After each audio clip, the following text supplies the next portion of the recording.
Selamat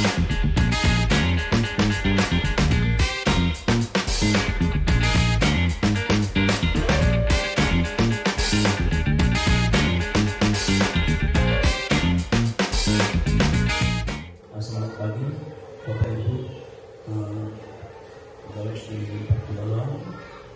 Jadi baik pada pagi hari ini ya, sesuai kemarin sudah disampaikan bahwa kita akan melaksanakan sosialisasi diseminasi budaya positif yang akan disampaikan dari Bu Dwi atau Priani ya, sebagai guru penggerak. Dan juga nanti seandainya kalau masih ada waktu, ada beberapa hal yang perlu kita kerjakan bersama ya, tapi kita tinggal melihat waktunya nanti. Untuk mempersingkat waktu, aku rasa gitu aja pengantar dari aku. Kemudian selanjutnya dipersilakan kepada Bu Dwi untuk memimpin sosialisasi ini ya, sesuai dengan waktu dan tempat yang telah disediakan. Dan kata ucapkan wassalamualaikum warahmatullahi wabarakatuh.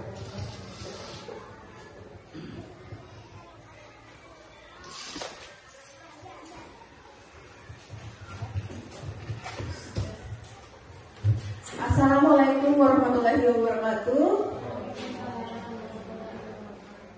Selamat pagi Bapak Ibu. Masih semangat semua? Semangat ya. Alhamdulillahirrahmanirrahim. Bismillahirrahmanirrahim. Yang saya hormati Bapak Kepala Sekolah beserta Dewan Guru, terima kasih atas kesempatan waktunya. Di sini saya akan menyebarkan pemahaman dan penerapan pengalaman budaya positif di sekolah. Saya Dwi Oktapriani, CGP Angkatan 10 Provinsi Kepulauan Bangka Belitung, bertugas di SD Negeri Panumbalong. Kita mulai ya Bapak Ibu.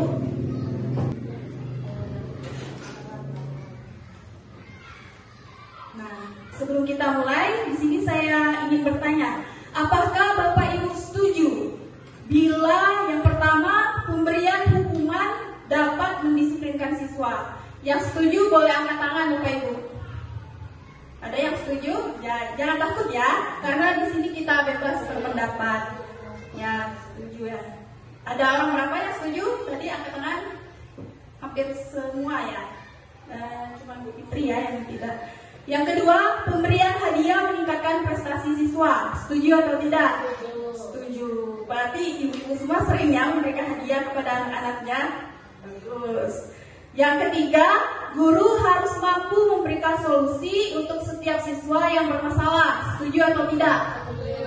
Setuju ya. Jadi sebagai guru kita harus memberikan solusi untuk setiap permasalahan siswa kita. Yang keempat, guru berperan sebagai teman bagi siswa. Setuju atau tidak? Tidak. Yang setuju angkat tangan. Ya, yang setuju orang 3 ya. Baik, sekarang kita lanjutkan. Hari ini kita akan belajar tentang budaya positif. Sebelumnya, apa itu budaya positif? Budaya positif adalah perwujudan dari nilai-nilai atau keyakinan.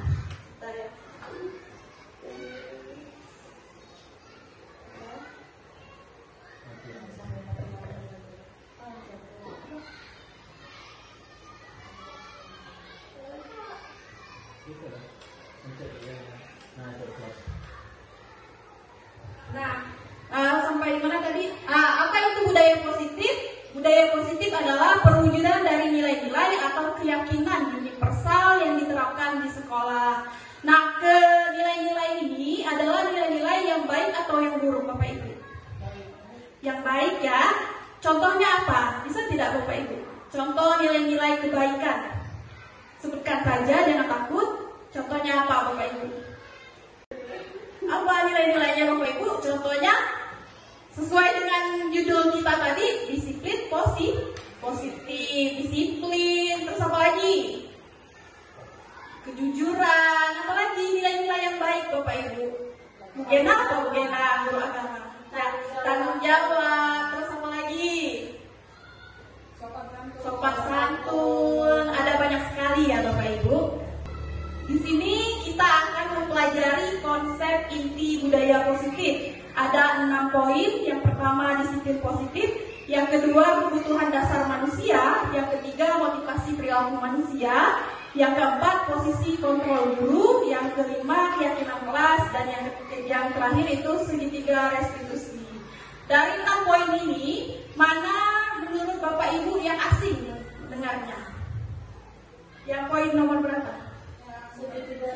Ya, segitiga restitusi ya Bapak Ibu.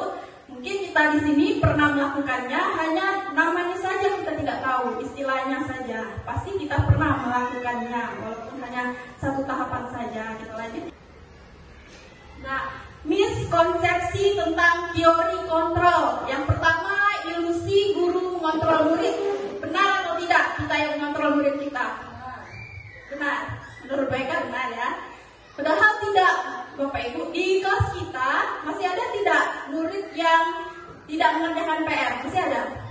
Masih kan? Berarti murid mengontrol dirinya sendiri untuk tidak mengerjakan PR. Kita tidak mengontrol kan? Berarti mereka sendiri yang ingin tidak mengerjakan PR. Yang kedua, ilusi bahwa semua penguatan positif, efektif, dan bermanfaat. Ini tadi berhubungan dengan pemberian hadiah ya Bapak Ibu. Tadi pemberian hadiah ini apakah efektif dan bermanfaat untuk siswa kita? Mungkin belum tentu ya, karena kalau hadiah itu jangka pendek ya, bukan jangka panjang. Tidak mungkin Bapak Ibu sepanjang semester selalu memberikan hadiah. Bisa apa? Bisa tekor kan kita? Tidak mungkin kan? Kemarin juga sudah ada lomba kebersihan kelas. Itu diiming-imingin hadiah kan? Sampai sekarang masih rajin tidak membersihkan kelasnya? Tidak, masih pasti harus disuruh-suruh kan? Nah, berarti tidak jangka panjang, dia hanya sementara. Karena bukan dari dalam dirinya, tapi harus ada hadiah dulu, diancam, dihukum, baru mau piket. Nah, yang ketiga, ilusi bahwa kritik dapat membuat rasa bersalah, mampu menguatkan karakter. Benar atau tidak? Kalau kita mengkritik murid kita, akan menguatkan karakter mereka. Benar atau tidak? Tidak, malahan siswa jadi apa? Ya, jadi dolar, tidak percaya diri. Misalnya disuruh menggambar, kok begini hasil gambarnya? Pasti siswa akan merasa tidak percaya diri. Yang keempat, ada ilusi bahwa orang dewasa berhak memaksa. Benar atau tidak? Tidak ya. Kita sebagai orang dewasa tidak berhak untuk memaksakan kepada yang lebih muda. Nah, di sini mengubah paradigma stimulus respon ke pendekatan teori kontrol. Stimulus responnya realitas kebutuhan kita sama, padahal di teori kontrolnya realitas kebutuhan kita berbeda. Saya dengan Bapak Ibu guru pasti kebutuhannya berbeda. Setiap manusia kebutuhannya berbeda. Sama dengan siswa kita, pasti kebutuhan mereka itu berbeda ya, tidak sama. Semua orang melihat hal yang sama, padahal setiap orang itu melihat memiliki gambaran yang berbeda. Sudut pandang setiap orang itu pasti berbeda. Sama seperti kita waktu diskusi itu pasti sudut pandangnya berbeda ya. Itu manusiawi Bapak Ibu. Nah, kita mencoba mengubah agar orang berpandangan sama dengan kita. Padahal kita berusaha memahami pandangan orang lain tentang dunia. Nah, kita boleh menghargai pendapat orang lain. Tidak perlu memaksakan pendapat kita yang paling benar. Nah, perilaku buruk dilihat dari sebagai suatu kesalahan. Semua perilaku itu memiliki tujuan. Nah, mungkin kita tidak mengetahui tujuan orang itu melakukan hal tersebut. Nah, orang lain bisa mengontrol saya, padahal hanya Anda yang bisa mengontrol diri Anda. Saya bisa mengontrol orang lain, Anda tidak bisa mengontrol orang lain. Pemaksaan pada rujukan itu gagal. Pemaksaan ada pada saat rujukan gagal. Terus kolaborasi, konsensus, pernikahan, pilihan baru. Model berpikir menang kalah, padahal model berpikir menang-menang. Jadi tidak ada yang menang, tidak ada yang kalah. Tidak ada yang benar, tidak ada yang salah. Jadi semua orang itu berhak untuk berpendapat. Kita lanjutkan. Nah, apa itu disiplin positif? Disiplin positif merupakan salah satu cara penerapan disiplin yang bertujuan untuk menumbuhkan kesadaran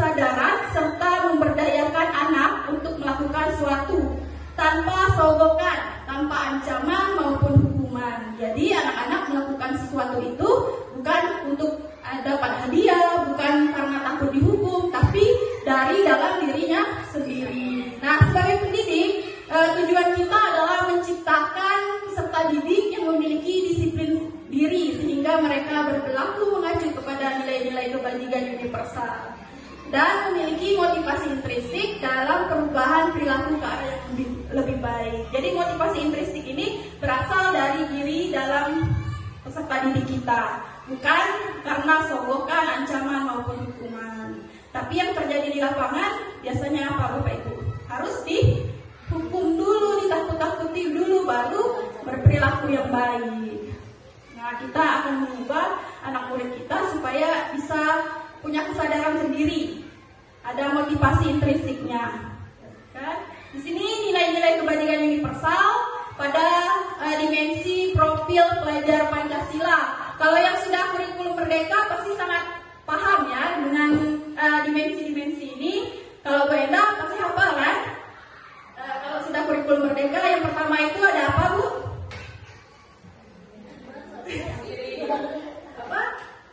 Yang pertama beriman dan bertakwa kepada Tuhan Yang Maha Esa dan berakhlak mulia.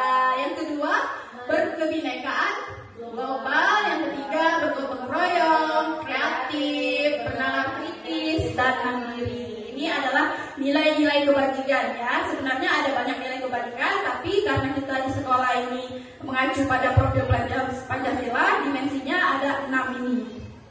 Kalau sudah kurikulum merdeka sudah sangat hafal ya dengan dimensi ini. Nah, ini adalah motivasi perilaku manusia, ada 3. Dari 3 poin ini, kira-kira kalau Bapak Ibu motivasinya dari yang mana? Dari poin 1, 2, atau 3? Jujur saja, dari nomor berapa kalau ingin berperilaku? 1, 2, atau 3? Ya, paling ideal itu 3 ya. Kalau murid kita biasanya itu ada di nomor 1 dan nomor 2. Sebenarnya kita seorang dewasa pun masih ada di nomor 1. Contohnya apa? Datang pagi saat kerja itu kenapa? Karena apa datang pagi saat kerja? Karena absen. Terus kenapa? Kalau tidak absen terlambat akan dipotong. Berarti menghindari ketidaknyamanan atau hukuman. Jadi jangan ke anak-anak, kita seorang dewasa pun masih ada di nomor 1. Kadang mendapat imbalan dan penghargaan juga pasti kadang mengharapkan. Yang paling ideal itu di nomor 3, menghargai diri dan menjadi orang yang mereka inginkan. Jadi dalam diri sendiri, bukan karena hukuman atau imbalan tadi. Kalau ini agak banyak, saya bacakan hukuman, konsekuensi, dan restitusi. Bisa terlihat Bapak Ibu? Bisa. Kalau nanti kurang penjelasannya boleh kita diskusikan di luar forum ini ya. Identitas gagal ada hukuman, konsekuensi, dan restitusi. Apa bedanya? Di sini hukuman sesuatu yang menyakitkan harus terjadi. Kalau konsekuensi sesuatu harus terjadi. Sedangkan restitusi merupakan pilihan. Nanti kita pelajari karena ini sangat banyak. Nah, berdasarkan bagian di atas ada penjelasan tentang hukuman, konsekuensi, dan restitusi. Kalau hukuman itu bersifat tidak terencana, bersifat satu arah, bisa berupa hukuman fisikis atau kata-kata kasar. Contohnya, saat ada murid kita yang tidak mengerjakan PR, kita langsung marah misalnya, tidak ada terencana. Kamu tidak mengerjakan PR, sana bersihkan WC misalnya. Nah, itu sifatnya tidak terencana. Misalnya, dasar pemalas, berarti sudah menggunakan kata-kata kasar. Itu hukuman ya, tidak terencana, bersifat satu arah, tanpa menanyakan alasan kamu tidak mengerjakan PR apa. Tapi kita langsung menghatinya, kamu pemalas, kamu tidak mengerjakan PR, kamu membersihkan WC. Langsung ada hukumannya ya. Kemudian konsekuensi bersifat terencana, sudah disepakati, bentuk-bentuk konsekuensi dibuat oleh pihak guru atau sekolah biasanya. Contohnya, benar ada kesepakatan. Kalau dulu kesepakatan nyebutnya ya, kalau sekarang keyakinan. Nah, kalau dulu kesepakatan tapi biasanya konsekuensinya hanya dari pihak guru yang menyebutkan. Misalnya, kamu kalau tidak piket, konsekuensinya kamu harus membayar misalnya denda 5.000. Nah, itu biasanya hanya satu pihak dari gurunya yang menyepakati tanpa harus siswanya ya. Kemudian restitusi adalah proses menciptakan kondisi bagi murid untuk memperbaiki kesalahan mereka, sehingga mereka bisa kembali pada kelompok mereka dengan karakter yang lebih kuat. Jadi di restitusi ini kita harus menanyakan dulu kenapa misalnya kamu tidak mengerjakan PR, dan memberikan penguatan kepada mereka supaya mereka tidak melakukan kesalahan lagi. Nah, sekarang saya ada pertanyaan, konsekuensi atau hukuman. Yang pertama, mencatat 100 kali di dalam buku kalimat, saya tidak akan terlambat lagi karena terlambat ke sekolah. Itu merupakan hukuman atau konsekuensi, Bu?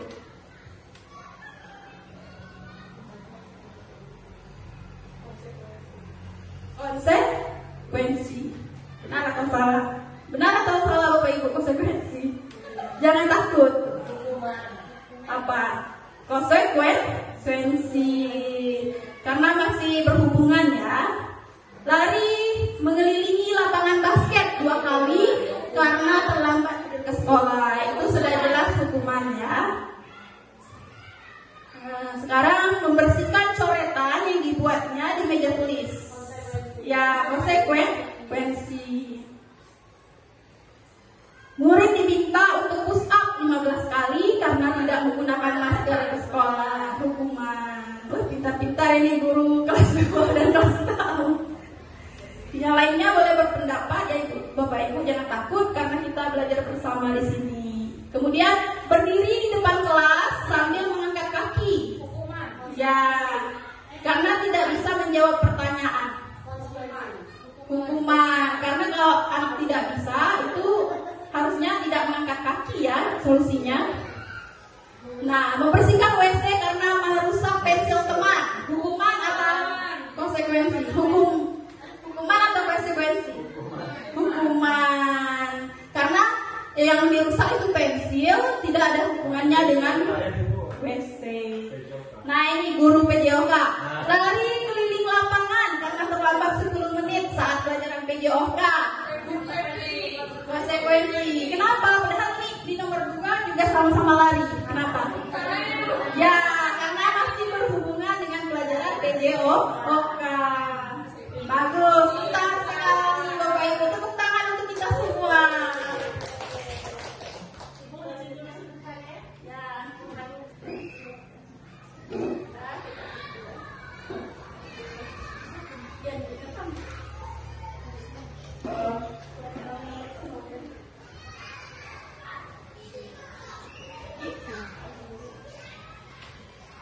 Nah, sekarang dihukum oleh penghargaan. Pengaruh jangka pendek dan jangka panjang. Jadi kalau penghargaan itu bisa jangka pendek atau jangka panjang. Kalau gurunya banyak uang mungkin bisa jangka panjang. Selalu memberikan hadiah kepada siswa. Kemudian penghargaan tidak efektif. Penghargaan merusak hubungan. Sama dengan kita lomba kebersihan kelas kemarin. Anak-anak memang semangat, tetapi timbul rasa-rasa iri dengan kelas lain yang sudah menang. Nah, berarti bisa merusak hubungan pertemanan. Bisa merusak hubungan pertemanan mereka. Nah, penghargaan mengurangi ketepatan, penghargaan mengurangi kualitas, penghargaan mematikan kreativitas, penghargaan menghukum motivasi dari dalam diri atau intrinsik. Jadi kalau bisa motivasi itu harus dari dalam diri, bukan dari penghargaan. Nanti kalau sudah tidak ada penghargaan, siswa akan malas-malasan dalam belajar, tidak ada hadiah. Lanjut ya. Nah, sekarang saya tanya, mengapa keyakinan kelas bukan peraturan kelas? Kenapa? Ada yang bisa jawab, Bapak Ibu? Bisa dijawab? Tidak usah takut. Pak Freddy mau jawab? Jawablah. Mengapa keyakinan kelas bukan peraturan kelas? Ada yang tahu Bapak Ibu? Atau Bapak Ibu sudah membuat keyakinan kelas di kelasnya? Sudah? Harusnya kalau sudah observasi kemarin sudah bikin semua ya. Boleh ikut kesepakatan kelas atau keyakinan kelas. Kalau keyakinan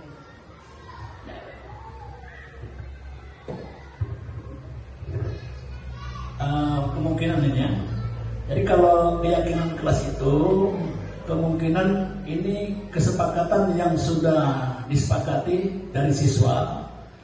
Artinya kemudian kalau peraturan kelas itu biasanya dibuat dari guru di dalam kelas itu sendiri. Mungkin itu. Ya, terima kasih Bapak atas jawabannya. Benar ya, kalau keyakinan itu dibuat oleh apa? Ya, bersifat dua arah. Jadi kita melibatkan siswa dalam membuat peraturan di dalam kelas, bukan peraturan, keyakinan di dalam kelas. Nilai-nilai yang mereka yakini. Kalau peraturan kelas itu kita yang membuat. Jadi siswa tidak terlibat. Kita hanya membuat, mereka tidak terlibat. Nah, keyakinan kelas dibuat berdasarkan kesepakatan antara guru dan siswa, bersifat universal. Jadi bukan hanya guru, tapi siswa juga diikut sertakan, menuangkan ide-idenya, mau kelas yang seperti apa, idealnya kelas itu maunya seperti apa sih kamu misalnya. Karena kalau kita sudah meyakini dengan nilai-nilai keyakinan itu, maka siswa akan lebih semangat untuk tidak melakukan hal-hal yang tidak diyakininya. Kalau peraturan kelas biasanya dibuat oleh guru bersifat satu arah. Jadi guru hanya membuatnya satu arah. Lanjut. Nah, ini prosedur pembentukan keyakinan kelas. Kalau Bapak Ibu belum membuat, boleh nanti setelah ini kita buat keyakinan kelasnya. Yang pertama itu kita harus mempersilahkan siswa untuk mencurahkan ide tentang peraturan yang ada yang akan disepakati. Jadi nanti siswa menuliskan di kertas atau sticky note mereka ingin kelas yang seperti apa, dicurahkan idenya. Kemudian misalnya tidak berlari-lari di dalam kelas misalnya. Nah, kita mencatat semua masukannya, diganti kalimat negatif menjadi kalimat positif. Kalau tidak berlari-lari di dalam kelas itu kalimat negatif atau kalimat positif Bapak Ibu? Kalimat positif. Nah, kalau tidak berlari-lari di dalam kelas itu masih kalimat negatif. Bisa kita ganti dengan kalimat positif, misalnya apa? Tertib di dalam kelas. Jadi tidak ada kalimat yang menunjukkan keburukan gitu. Lari-lari di dalam kelas kan negatif ya. Nah, jadi usahakan tidak ada kalimat negatif lagi, tetapi menggunakan kalimat positif. Kemudian meninjau kembali curahan pendapat yang terkumpul dan susun menjadi keyakinan kelas. Kemudian biasanya kalau keyakinan kelas itu terdiri paling sedikit 3 poin dan paling banyak itu 7 poin. Setelah meninjau, sudah disusun, kita menyetujuinya dengan menandatangani. Jadi semua siswa menandatangani keyakinan kelas yang sudah dibuat dan ditempel di dinding kelas supaya mereka selalu ingat. Kita juga sebagai guru berkewajiban untuk selalu mengingatkan keyakinan kelas. Gitu. Nah, di sini 5 posisi kontrol guru. Ada apa saja? Yang pertama ada penghukum, yang kedua pembuat merasa bersalah, yang ketiga teman, yang keempat pemantau, yang kelima manajer. Kira-kira kalau Bapak Ibu ada di posisi kontrol mana biasanya? Manajer. Alhamdulillah. Mudah-mudahan kita semua di sini isinya manajer ya Bapak Ibu. Nah, apa bedanya sih dari 5 posisi kontrol ini? Kita akan nonton video. Nanti Bapak Ibu lihat ya perbedaannya apa. Nah, yang pertama posisi penghukum.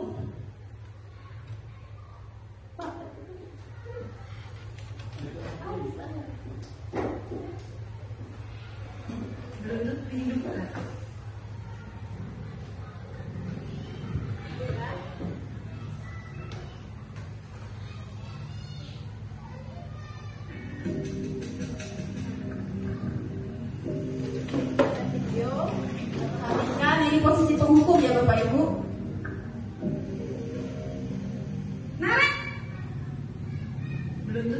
bukan. Baterai.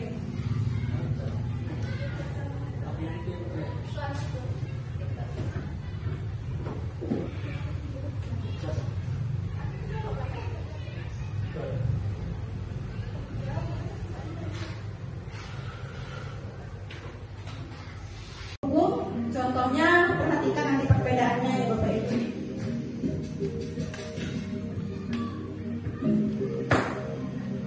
Nan, sini kamu. Selamat pagi, Bu. Selalu terlambat. Kamu deh, pasti terlambat. Maaf, Bu. Saya Apa? Apa coba? Alasan kamu apa lagi? Kapan sih kamu tidak terlambat? Malas sekali ya kamu jadi anak. saya Dasar pemalas. Gak kapok-kapok sih kamu. Sudah berapa kali terlambat? Sana, kamu keliling lapangan basket 2 kali. kenapa saya harus keliling lapangan basket, Bu? Kenapa? Kamu melawan ibu. Berani-beraninya jawab. Sudah terlambat, masih berani jawab pula. Sekarang, keliling lapangan basket 5 kali sekalian. Biar kapok. Cepat. Pergi sana ke lapangan basket. Nah, ini adalah posisi penghukum, Bapak Ibu. Di situ tadi disebutkan kalau posisi penghukum itu langsung menghardik, langsung menyebutkan pemalas, membentak, tanpa menanyakan alasannya, tanpa memberikan kesempatan kepada siswa untuk menyebutkan alasannya. Jadi siswa tidak diberi kesempatan untuk mengobrol dulu ya. Kita lanjut ke posisi pembuat merasa bersalah.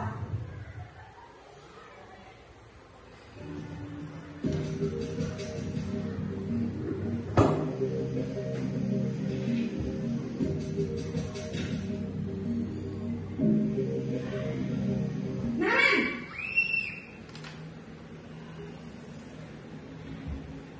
Selamat pagi, Bu. Naren, kamu kenapa terlambat lagi, nak? Ya Tuhan, Naren, kamu senang ya bikin ibu susah ya? Kalau kamu terlambat lagi, nanti ibu yang ditegur bapak kepala sekolah, nak. Disangka ibu tidak bisa membina kamu. Duh, gimana ini? Maaf, Bu. Duh, Gusti Naren, kamu suka ya kalau ibu tegur bapak kepala sekolah? Terus, sekarang ibu harus tulis apa yang di buku absen? Ini kamu sudah sering terlambat loh. Ibu harus apa coba? Maaf, Bu. Maaf sekali. Ya sudah, lain kali jangan bikin ibu susah lagi ya nak ya. Ibu tidak akan kuat lagi kalau kamu begini terus. Bisa jantungan kalau ibu tegur bapak kepala sekolah. Sana cepat ke kelas. Maaf ya, Bu. Maaf sekali. Nah itu posisi merasa bersalah. Pembuat merasa bersalah ya Bapak Ibu. Perbedaannya ada tidak? Ada. Kalau posisi penghukum tadi apa? Langsung menghardik ya, langsung mengeluarkan kata-kata verbal ya, kekerasan verbal. Kalau di posisi pembuat rasa bersalah ini, guru malah merasa tersakiti atas tindakan siswanya. Jadi siswa merasa bersalah kalau kita menyebutkan begitu ya, kecewa dengan kamu. Lanjut posisi teman.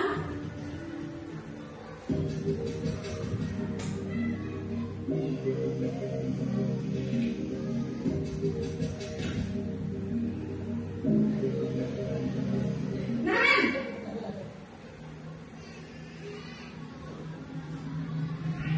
Selamat pagi, Bu. wah sudah jam berapa ini nak? Terlambat lagi ya sayang. Iya, Bu. Habis ibu saya membangunkan saya, Bu. Kamu malah menyalahkan ibu kamu. Kamu bukannya anak yang larinya paling kencang. Kok terlambat sih? Iya, Bu. Saya memang terlambat bangun tadi. Jadi biar saya lari kencang, tetap gak tercejar, Bu. Ya sudah sana, nanti lain kali larinya lebih kenceng lagi ya, biar gak terlambat lagi. Bikin seneng ibu, demi ibu, bisa kan? Bisa, Bu. Ya sudah sana masuk kelas, ibu beresin urusan absen kamu. Kamu ini ada-ada saja. Nah, ini adalah posisi teman. Ada perbedaannya, Bapak Ibu. Ada, kalau posisi teman itu demi ibu, lakukan demi ibu, seperti dengan teman. Tetapi kalau posisi teman ini biasanya siswa merasa ada yang melindungi, jadi kayak tidak kapok kalau membuat kesalahan. Yang keempat ini posisi pemantau atau monitor.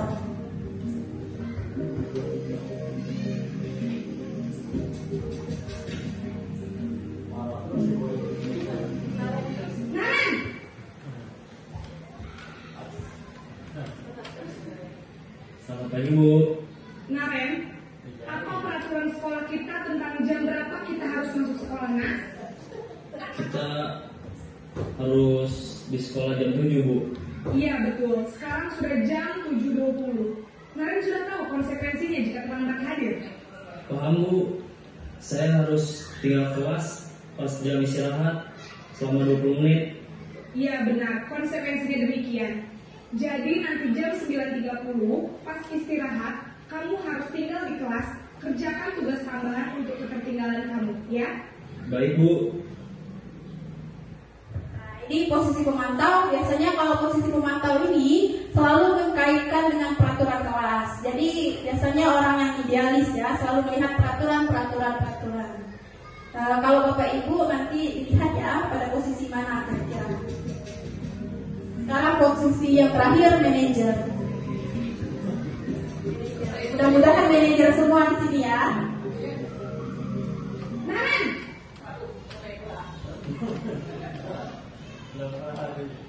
Selamat pagi, Bu. selamat pagi Naren. Maaf, Bu. Saya terlambat. Iya, sekolah masuknya jam 7, sekarang sudah jam 7.20. Jadi sekarang bagaimana ini Naren? Maaf, Bu. Saya lupa alarm saya semalam. Baiklah, menurut kamu, keyakinan sekolah yang mana yang perlu kamu tingkatkan? Menghargai diri sendiri dan orang lain mungkin ya, Bu. Setuju. Jadi, apakah Naren meyakini prinsip saling menghormati tersebut? Iya, Bu. Saya meyakininya. Apakah Naren bersedia memperbaiki masalah keterlambatan ini? Bersedia, Bu. Bagaimana kamu akan perbaiki masalah keterlambatan ini? Saya akan coba untuk tidak lupa menyetel alarm saya, Bu. Baik, kalau Naren lupa menyetel alarm di rumah, ada orang yang kira-kira bisa bantu mengingatkan tidak? Ada, Bu. Kakak saya, Kak Emma. Ada lagi selain Kak Emma? Selain Kak Emma, ada ibu saya. Baik, jadi yang mengingatkan Naren adalah Kak Emma dan ibu kamu ya? Kira-kira akan mulai set alarm kapan nih Naren? Setelah pulang sekolah, Ini adalah 5 posisi kontrol guru. Yang pertama penghukum, yang kedua pembuat rasa bersalah, teman, pemantau, dan manajer. Mudah-mudahan kita semua di sini berusaha untuk menjadi seorang manajer ya Bapak Ibu, karena seorang manajer ini kita akan membantu siswa untuk mencarikan solusi atas permasalahan mereka. Murid menjadi mandiri, percaya diri dalam pemecahan masalah sendiri. Nah, sekarang saya ingin Bapak Ibu menebak posisi kontrol apakah? Kamu tidak pernah benar melakukannya. Kira-kira itu posisi kontrol apa Bapak Ibu? Apa? Kamu tidak pernah benar melakukannya. Tadi posisi kontrol ada 5, penghukum, pembuat rasa bersalah, pemantau, teman, sama apa? Manajer. Jadi apa ini? Posisi kontrol apa? Kamu tidak pernah benar melakukannya. Penghukum. Kita lihat ya, apakah benar? Ya benar. Ini adalah posisi penghukum. Jadi menggunakan kata-kata kekerasan verbal ya. Karena kalau siswa sudah kita katakan kamu tidak pernah benar melakukannya, pasti siswa akan merasa rendah diri ya. Dan jadi malu kalau dikatakan dengan orang. Nah, Nah, sekarang posisi kontrol apa ini? Saya kecewa sekali dengan kamu. Pembuat merasa bersalah. Benar ya? Sekarang di sini ada kata kecewa. Nah, ini adalah pembuat. Posisi kontrol guru yang selanjutnya adalah kamu tidak pernah mendapat nilai jika tidak mengerjakan tugas. Kira-kira ini pada posisi apa Bapak Ibu? Posisi pemantau. Ya, kita lihat ya. Ya, benar sekali. Ini adalah posisi pemantau, di mana pemantau ini selalu melihat peraturan. Biasanya orang yang idealis. Kira-kira ini adalah posisi kontrol apa ya? Apa rencanamu untuk menyelesaikan masalah ini? Posisi kontrol apa Bapak Ibu? Ya, apa? Manajer, benar sekali. Jadi seorang manajer ini dia harus dapat mencarikan solusi untuk siswanya yang bermasalah. Lanjut, ini adalah kebutuhan dasar manusia. Ada 5. Yang pertama bertahan hidup, yang kedua kasih sayang dan rasa diterima, kemudian kebebasan, kesenangan, penguasaan. Jadi Bapak Ibu, kelima ini adalah kebutuhan dasar manusia. Bapak Ibu juga membutuhkan bertahan hidup, membutuhkan kasih sayang, kebebasan, kesenangan, dan penguasaan ya Bapak Ibu. Contohnya, kalau kebebasan misalnya apa Bapak Ibu? Nah, anak saat belajar di kelas itu misalnya merasa bosan, berarti dia membutuhkan sebuah kebebasan dari gurunya. Mungkin guru bisa menggunakan model pembelajaran yang bervariatif supaya murid tidak bosan di kelas. Ini kebutuhan dasar manusia apa? Yang pertama, aku senang main kejar-kejaran dengan ibu guru, seru. Kira-kira ini kebutuhan dasar apa Bapak Ibu? Kebutuhan dasar? Ya, kesenangan. Kita lihat, benar ya, karena ada di situ juga ada kata senang. Aku senang, berarti itu kesenangan. Kita lanjut nomor 2. Ibu kejar aku karena ibu guru sayang aku. Kira-kira ini kebutuhan dasar manusia apa? Kasih sayang. Ya, kalau ada kata sayangnya berarti ini kasih sayang.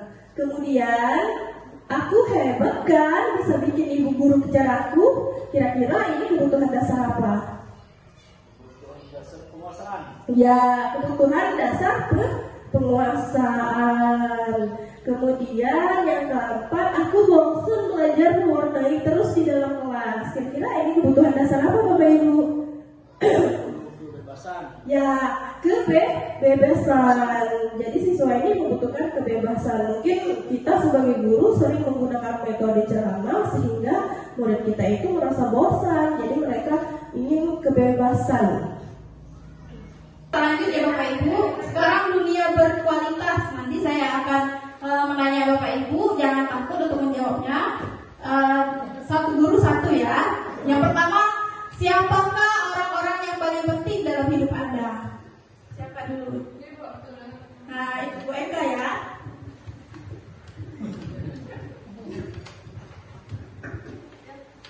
Baiklah, terima kasih atas kesempatannya.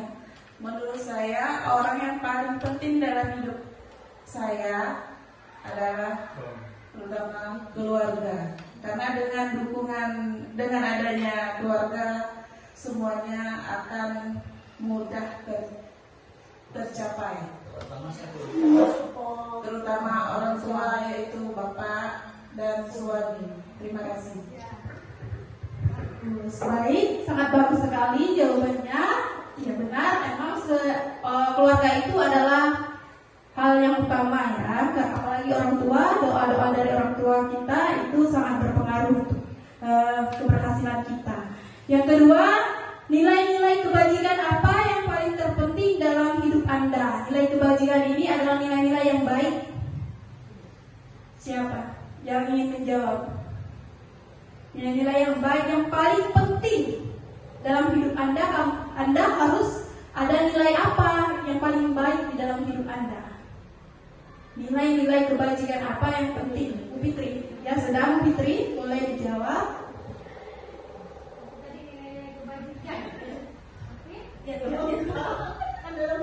Ya, di dalam hidup ibu ada nilai-nilai kebajikan apa yang terpenting. Jadi kita harus punya itu nilai-nilai kebaikannya, kebajikannya.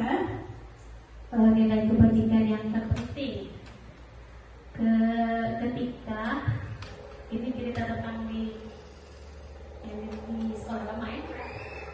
ketika saya bisa membuat murid saya terbuka dengan saya dan mereka bisa tersenyum ketika mereka datang ke sekolah.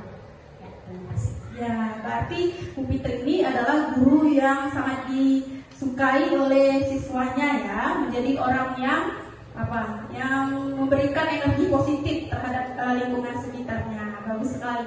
Kemudian kalau Anda menjadi orang yang ideal, karakter atau sifat apa yang Anda paling inginkan pada diri Anda?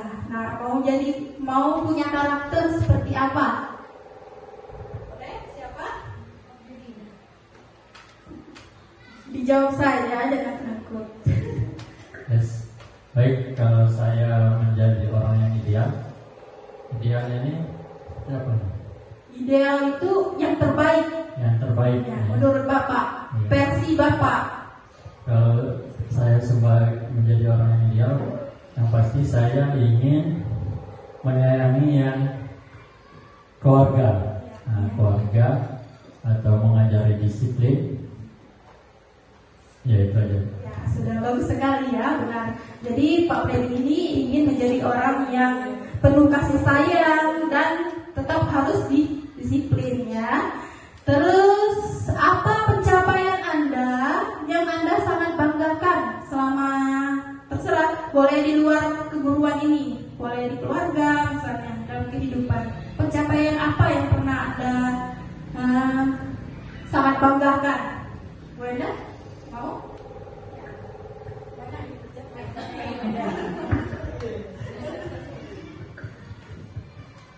Di sini apa pencapaian Anda yang Anda sangat banggakan? Yang pertama, pencapaian terhadap anak ya, terutama pendidikan dari kita mendidik dia menjadi orang yang sukses, terus berguna untuk orang lain, terus mencapai cita-cita. Selanjutnya, ceritakan bagian perjalanan hidup Anda di mana Anda merasa itulah titik puncak hidup Anda. Siapa yang ingin menjawab? Bapak kepala sekolah? Oh iya. Siapa? Sampai titik puncaknya kalau bagi kehidupan saya sendiri, sampai di mana mereka? Saya ulangi, titik puncak perjalanan hidup saya di sini, ini menurut pendapat saya ya, di mana kita ini masih berguna dan bermanfaat bagi orang lain dan bisa berbagi, dan kita juga masih dibutuhkan oleh orang lain. Itu saja Bu. Terima kasih atas jawabannya kepada Bapak Kepala Sekolah, di mana titik puncak pada hidup Bapak Kepala Sekolah ini adalah merasa berguna. Ya, bagi orang lain, sangat luar biasa. Terima kasih Pak atas jawabannya. Kita tepuk tangan untuk Bapak Kepala Sekolah kita. Dalam materi yang paling asing ya bagi Bapak Ibu tadi. Nah, ini adalah segitiga restitusi, di mana segitiga restitusi ini adalah suatu proses dialog yang dijalankan oleh guru agar dapat menghasilkan murid yang mandiri dan bertanggung jawab. Dalam segitiga restitusi ada 3 tahapan. Yang pertama, stabilkan identitas. Yang kedua, validasi kebutuhan. Yang ketiga, menanyakan keyakinan. Jadi di sini kita melibatkan keyakinan kelas yang telah kita buat. Nah, dalam menstabilkan identitas, berdasarkan prinsip membuat kesalahan adalah bagian dari proses pembelajaran. Jadi di sini dialognya bisa berbuat salah itu wajar. Tidak ada manusia yang sempurna. Ibu, bapak juga pernah melakukan itu. Ibu, bapak tidak mau mencari siapa yang salah, tapi bapak ibu ingin mencari solusi dari permasalahan ini. Kamu berhak merasa begitu. Nah, ini adalah dialog yang bisa digunakan untuk menstabilkan identitas anak-anak kita. Kita lanjutkan. Tahapan kedua yaitu validasi tindakan yang salah. Berdasarkan prinsip, setiap perilaku berupaya memahami suatu kebutuhan tertentu. Nah, kamu pasti punya alasan mengapa melakukan hal itu. Padahal kamu bisa melakukan yang lebih buruk dari ini ya. kamu patut bangga karena telah melindungi sesuatu yang penting bagimu. Ini adalah contoh dialog saat kita melakukan segitiga restitusi pada tahapan validasi tindakan yang salah. Kita lanjutkan. Kemudian menanyakan keyakinan. Berdasarkan prinsip teori kontrol bahwa pada dasarnya kita termotivasi secara intrinsik. Nah, dialognya bisa apa keyakinan kelas kita, nilai-nilai apa yang disepakati bersama, kemudian seperti apa gambaran sebuah kelas yang ideal menurut kamu. Kamu ingin menjadi orang seperti apa? Nah, ini adalah contoh dialog saat pada tahapan menanyakan keyakinan. Kita lanjutkan. Nah, ini adalah contoh saat saya melakukan segitiga restitusi pada kelas saya. Selamat siang, Elsa. Iya, Bu. Kira-kira Elsa tahu tidak kenapa Ibu panggil ke sini? Iya, tahu karena makan di kelas. Iya, karena makan di kelas ya? Iya. Kira-kira kalau makan di kelas itu perbuatan salah atau tidak? Salah, Bu. Iya, salah. Makan itu memang kebutuhan manusia, tapi kita harus tahu bagaimana menempatkan kapan harus makan. Kira-kira alasan Elsa makan di kelas karena apa? Karena tidak sarapan di rumah. Tidak sarapan di rumah. Kenapa belum sarapan, Elsa? Karena telat ke sekolah. Telat sekolah. Semalam tidurnya jam berapa?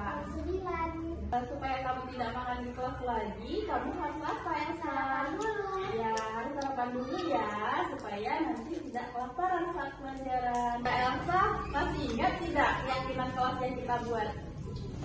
Coba Elsa sebutkan apa saja. Berkata jujur, menghargai, tidak boleh makan di kelas. Ya, tidak boleh makan di kelas ya. Berarti saat kamu makan di kelas itu sesuai atau tidak dengan keyakinan kelas kita? Tidak. Ini Ibu tidak akan menyalahkan kamu, tetapi Ibu ingin mencari solusi dari permasalahannya. Kira-kira apa yang harus kamu lakukan supaya tidak makan di kelas lagi? Harus sarapan di rumah dulu. Ya, tidurnya harus lebih awal tidurnya supaya tidak kesiangan dan sarapan terlebih dahulu sebelum ke sekolah. Nah, kalau begitu, kapan kamu akan mulai tidak makan di kelas lagi? Bisa kamu? Bisa. Ya, terima kasih ya Elsa. Jadi kamu mulai besok tidak usah makan di kelas lagi saat jam pelajaran. Mengerti? Terima kasih. Mudah-mudahan setelah kita mempelajari materi ini, kita dapat menanamkan budaya positif di sekolah untuk mempermudah mewujudkan visi sekolah kita dan tujuan pendidikan menurut Ki Hajar Dewantara, yaitu menuntun anak menuju selamat dan bahagia dengan strategi yang berpihak kepada siswa. Terima kasih Bapak Ibu atas waktunya. Saya ucapkan wassalamualaikum warahmatullahi wabarakatuh. Tepuk tangan untuk kita semua Bapak Ibu.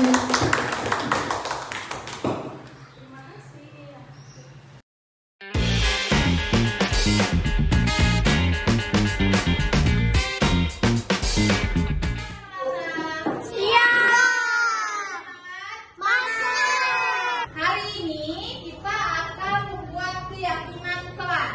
Ada yang tahu keyakinan kelas itu apa? Tahu tidak? Tidak. Kalau peraturan kelas tahu tidak? Tahu. Sekarang kita akan membuat keyakinan kelas. Berbeda dengan peraturannya, apa bedanya? Kalau keyakinan kelas itu dibuat secara bersama. Keyakinan kelas apa yang dibaca bersama? Keyakinan kelas adalah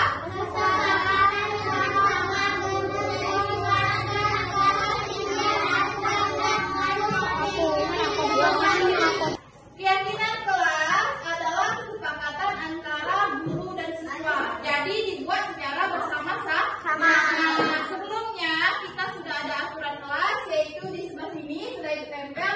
Nah, kalau aturan kelas itu yang membuatkan itu sendiri kan, kalian tidak terlibat kan. Nah, sekarang kalau keyakinan kelas kita membuatnya secara bersama-sama. Nah, langkah-langkahnya bagaimana?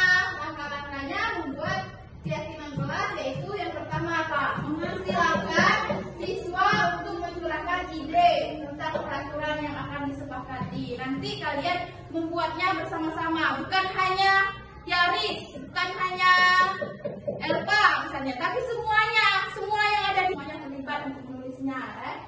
Nah, idenya apa? Misalnya peraturan yang disepakati apa? Kemudian mencatat semua masukan, ganti kalimat negatif menjadi kalimat positif. Nanti kalian mencatatkan idenya pada kertas yang ibu bagikan. Misalnya apa? Peraturan di kelas sebelumnya apa? Misalnya. Nah, contohnya tidak boleh makan di kelas. Terus apa lagi? Tidak boleh membuang sampah di jalanan. Tidak boleh berisik di kelas. Ya, tidak boleh bermain di dalam kelas. Tidak boleh keluar. Tidak boleh keluar dari kelas kalau saat jam pelajaran. Kalau saat jam istirahat baru boleh keluar ke kelas. Nanti kalian tuliskan ide-idenya di sini ya. Boleh lebih dari satu ide-idenya. Nanti kita diskusikan secara bersama. Nanti ide-idenya ditempel di depan. Sebelumnya, ibu akan melihatkan dulu baik atau tidak. Gambar yang pertama menurut kalian itu baik atau tidak? Tidak. Kenapa? Dapat bentuk bola. Bentuk bola atau Kurang bertengkar. bertengkar dengan teman. Yang kedua itu gambar Untuk sama baik atau tidak? Tidak. Ketiga gambar membantu sama teman teman yang kesulitan harus kita bantu. Baik atau tidak? Baik. Kemudian yang keempat gambar Orang ajar. ya orang yang sedang belajar. Ya. Bagaimana sikapnya saat sedang belajar? Ikuti dengan Tertib. tidak ada yang bermain, berlari saat guru menjelaskan. Semuanya mendengarkan penjelasan guru. Kemudian yang kelima ini gambar ya itu bersih-bersih atau kita sering menyebutnya piket. Kita sudah ada jadwal piket, nanti dilaksanakan piketnya dengan penuh tanggung jawab. Baik atau tidak? Baik. Kalau kita piket manfaatnya apa? Kelas menjadi bersih. Kalau kelas bersih kita belajarnya akan nyaman. Kemudian yang keenam adalah gambar ya itu bersalaman dengan guru. Tandanya anak murid ini harus menghormati guru. Harus bersikap sopan. Dengan keyakinan kalian mau kelas yang seperti apa? Ngerti? Tuliskan boleh lebih dari satu. Nanti ditempel ke depan kalau sudah. Jadi satu orang. Semua Sudah. tulis. Kita tempelkan ke depan ya. Ya. Coba sini ya. Coba. Sudah boleh ditempel ke sini boleh. Ada yang belum dapat ya? Sudah ditulis semuanya ya? Sudah. Sekarang langkah selanjutnya setelah mencatat semua, kita akan melihat kalimat-kalimatnya. Kalimat yang negatif kita ganti menjadi kalimat yang positif. Contohnya di sini tidak boleh bermain di dalam kelas. Kita ganti kalimatnya menjadi kalimat positif, kalimat yang bagus. Kalau tidak boleh bermain di dalam kelas itu kan negatif. Nah, sekarang kita ganti. Kalau dalam kelas tidak boleh bermain, berarti kita belajarnya harus tertib. Setuju. Kita harus tertib mengikuti pelajaran. Kita tulis. Maksudnya di sini tertib mengikuti pelajaran sudah termasuk tidak boleh bermain, terus tidak boleh apa lagi? Tidak boleh berisik, tidak boleh lari-lari, terus apa lagi? Mendengarkan penjelasan guru. Bisa tertib untuk mengikuti pelajaran di kelas? Bisa. Tidak boleh makan di dalam kelas, itu termasuk tertib mengikuti pelajaran. Tidak boleh berisik juga termasuk dalam tertib mengikuti pelajaran. Tidak boleh keluar kelas, tidak boleh sombong. Berarti harus bersikap baik. Kalau tidak boleh sombong itu masih kalimatnya masih negatif. Kita ganti menjadi kalimat positif yaitu bersikap baik dan jujur. Yang kedua bersikap baik dan jujur. Jadi di dalam kelas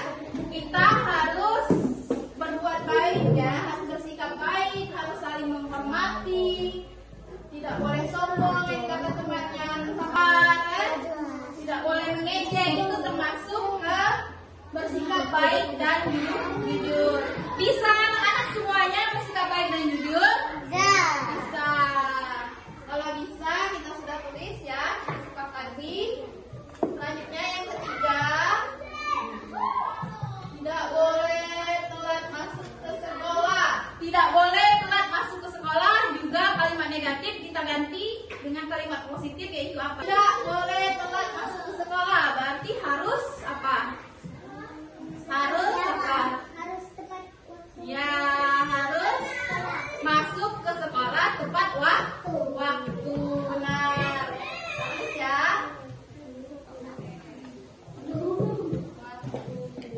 Nah, masuk kelas tepat waktu ini termasuk jam istirahat ya. Kalau jam istirahat kalian juga harus mendengarkan bel. Kalau sudah bel masuk, kalian harus masuk. Tidak boleh terlambat. Harus tepat waktu.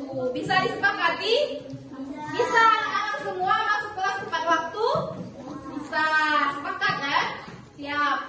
Tidak boleh membuli ya. Harus bersikap baik dan jujur berarti. Tidak boleh telat. Ketika teman berbicara harus mendengarkan. Nah, berarti saling apa? Saling menghargai. Kalau teman berbicara, guru berbicara, kita harus apa? Harus dengarkan. Berbicaranya demikian ya.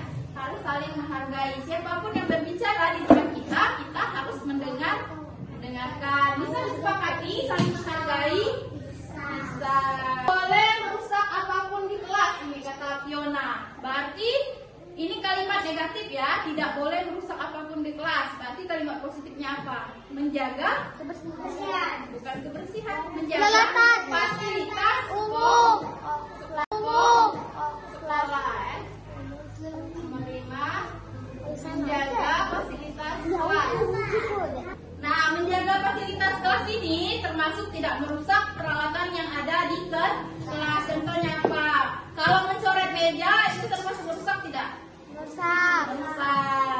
Mencoret kursi, dinding itu merusak atau tidak? Merusak. Berarti kita tidak boleh melakukan hal tersebut. Kita harus menjaga fasilitas kelas. Fasilitasnya ada meja, kursi, papan tulis, dinding kelas ini harus bersih.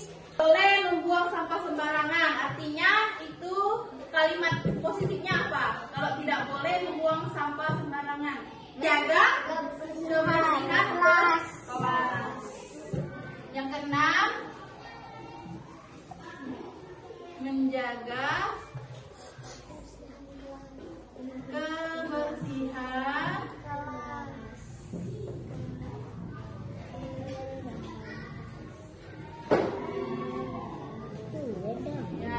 menjaga kebersihan kelas itu termasuk apa tadi yang dituliskan? Tidak boleh membuang sampah sembarangan. Melaksanakan piket ya, piket sesuai jadwal itu termasuk menjaga kebersihan ke kelas.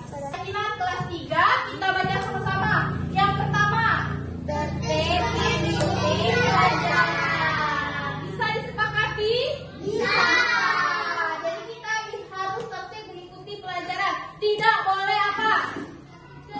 Tidak boleh bermain saat belajar. Terus tidak boleh apa lagi? Tidak boleh berisik, tidak boleh mengganggu teman. Tidak boleh apa? Makan dan minum di dalam kelas. Kalau minum air putih boleh, kalau minum es jangan. Yang kedua apa? Baca bersama. Bersikap baik dan jujur. Yang bersikap baik dan jujur. Tidak boleh mengejek teman. Artinya kita harus berbuat baik. Kalau jujur berkata apa adanya. Tidak boleh mengambil apa? Barang orang sembarangan. Harus meminta izin dulu. Yang ketiga dibaca sama-sama. Masuk kelas tepat waktu. Jadi saat bel masuk kelas pagi hari itu harus sudah berbaris di depan kelas dan masuk dengan tertib. Saat isi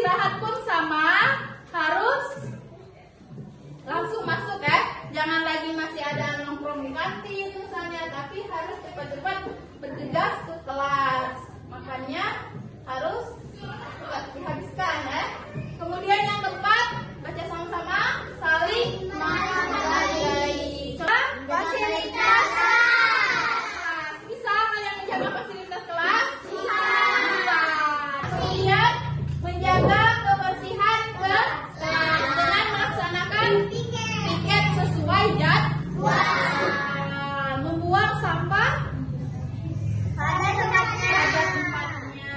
Kemudian yang ketujuh, baca semuanya. Gigi dan tempat yang terbaik. Kita harus berusaha melakukan yang terbaik. Kalau diberikan tugas oleh guru, kita harus berusaha. Bisa semuanya dilakukan? Bisa. Tujuh keyakinan kelas 3 ini harus kita lakukan bersama. Kalau sudah, nanti ditandatangan dari absen nomor 1 Aisyah. Kalau sudah ditandatangan, sudah kita sepakati harus diikuti ya. Nanti susah aja.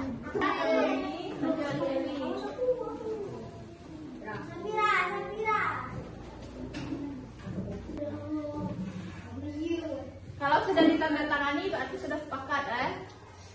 Berarti kalian harus melaksanakan ini semua. Berikan tugas oleh guru, kita harus berusaha. Bisa semuanya dilakukan? Bisa. Tujuh keyakinan kelas 3 ini harus kita lakukan bersama. Kalau sudah, nanti ditandatangan dari absen nomor 1 Aisyah.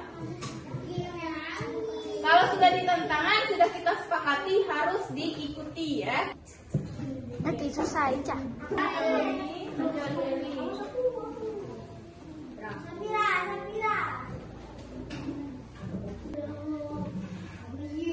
Kalau sudah ditandatangani berarti sudah sepakat ya.